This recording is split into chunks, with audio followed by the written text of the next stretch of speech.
News Radio 700 WLW. Apparently it's going on through all generations, not just Gen Z, but most frequently with Gen Z. So what's going on here? And why is this a problem? And is there a way around the problem? I think there might be. And there's got to be some red flags when it is going on that maybe the one partner could say, hey, wait a minute now, what's going on here? Maybe we should talk about this thing. Standing by is Steve Cotton. I've had Steve on the show before. He is president of Cotton Wealth Management Associates. And he's had a terrific career. It spanned more than 48 years. And I wanted to get him on the show today to talk a little bit about this because maybe we can all make a resolution as we head into the new year that we can actually attain. And that is more open communication and less deception, which then would keep more partnerships or marriages or whatever is going on inside your house more intact and happier. How about that for a project? Anyway, let's bring him in. Steve Cotton, how are you on this glorious Saturday? Hey, Ken, I am doing great. Hello to all my friends in Cincinnati. I love it. Now, did your honey ever hide money from you, Steve? Well, I'm going to have to say that's classified information. It's sure. Years. I will not say anything that may incriminate me.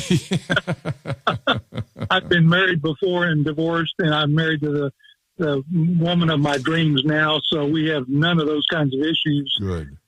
Good. But I think where Gen Z is concerned, I think there can be lots of different reasons why Gen Zers, people, 18 to 28, might be a little less forthcoming about their financial activities. One reason sometimes is that in a couple, both parties want to maintain some semblance of some kind of independence. And that's not bad in and of itself. Mm-hmm. Sometimes that gets colored if one partner is extremely controlling. And, instead of a team partnership, it's more of a domineering kind of thing. Yeah. Sometimes people will react by hiding things for that reason. Sometimes you've got people who are mismatched. You've got a saver and a spender. And the saver wants to be more frugal, and the spender just spends money freely without any discipline. And that creates tension in the relationship and can often cause one partner to do things a little differently and hide things. But I'm with you, Ken. I think keeping secrets, certainly in a marriage, financial secrets especially, is not a good thing. It's not a good practice, and I recommend something very different for my clients and friends.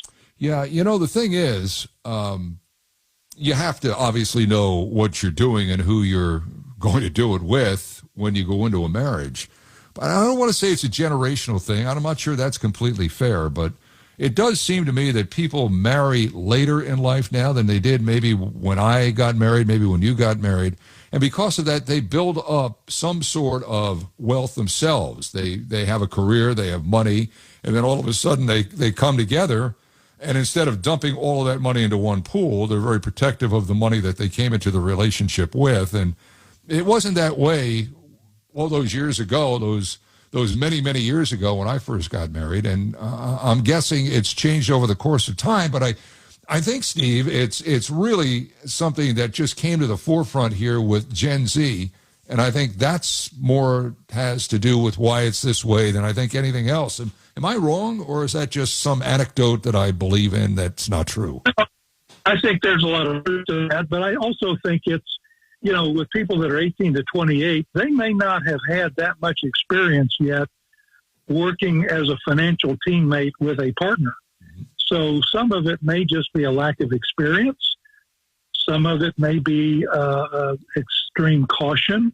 When I'm counseling young professionals that just get married, one of the things that I recommend is that they continue to keep their investment, their retirement funds separate. But in terms of bank account activity, he should have his own account, she should have her own account, and then they should have a joint account for joint expenses, like if they're living together or they have a house. Mm-hmm. If they're legitimate joint expenses, they should share in underwriting those. Right. But I believe that both people in a relationship, whether it's gay, straight, doesn't matter, both people in a relationship should have a small account that they don't have to account to anybody for. And if they want to buy chocolate chip cookies or comic books or, a jet ski, well, that's kind of expensive. But if they want to, get their hair done or go play golf, should not have to account to their partner for every dime they spend. They need their own accounts, but they also need a team account. In a bad old day years ago, it was probably thought of, well, if you're doing that, you're expecting the marriage to fail. And that's a way of protecting yourself. And it may be a residual of what you're talking about, but it just sounds like what you're talking about is good business.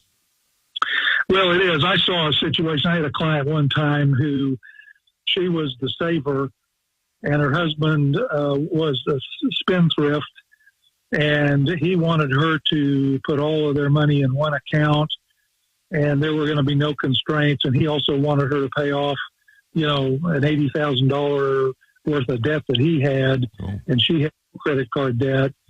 And so I counseled caution on this kind of situation where there are lots of factors, lots of variables, and where people have two distinctly different spending patterns and habits. People in a relationship have to be prudent, and they have to be protective of themselves and the money they saved. But you see these situations sometimes when you have two different people with two different, radically different sets of spending values and habits.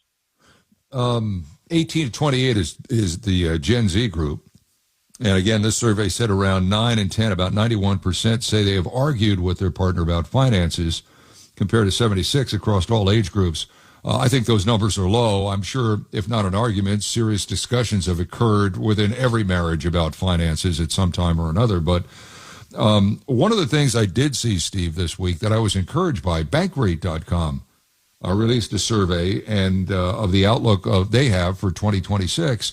And one of the things that was in that survey was that one of the financial goals for all age groups, but particularly for Gen Z, is to buy down debt, just pay off debt.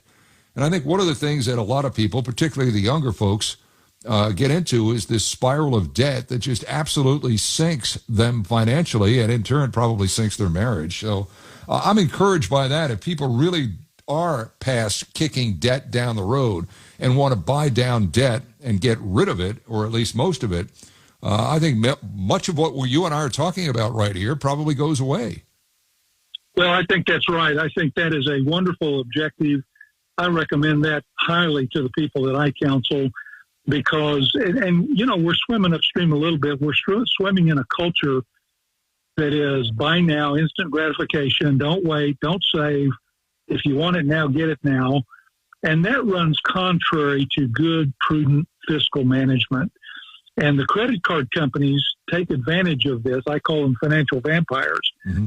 Because if you're an hour or a day late in making your credit card payment on time, they will jack you up automatically with their algorithms into a penalty rate, a penalty interest rate, 22, 29%. Yeah.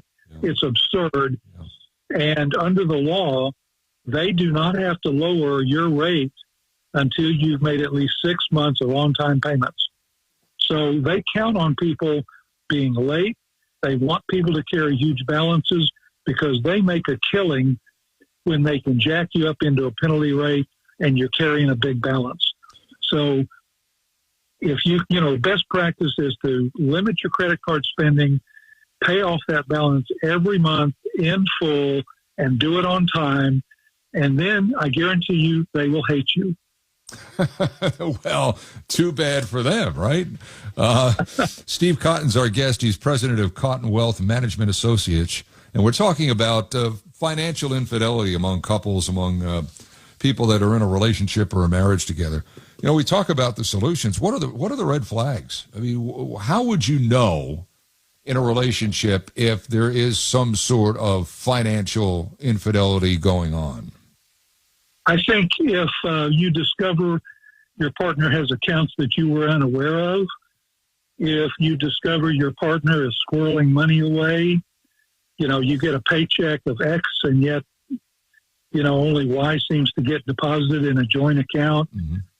If your partner suddenly starts, suddenly has lots of new clothes or lots of toys or is, coming up with excuses why they can't spend money on joint purposes, and yet they don't seem to have any restraints on their personal spending on themselves, those are all red flags. I'm a big advocate, Ken, of being honest and transparent in a marriage or really in a relationship.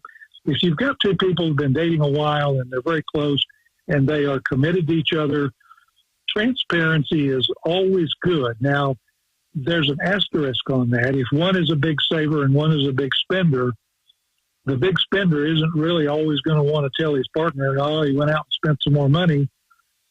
But I'm a big believer in you don't have to get pre-clearance on the tiny expenditures, but on the major expenditures, you should always talk to your partner and get their buy-in because you want to operate as a financial team. Mm-hmm. You're no longer on an island by yourself. Right.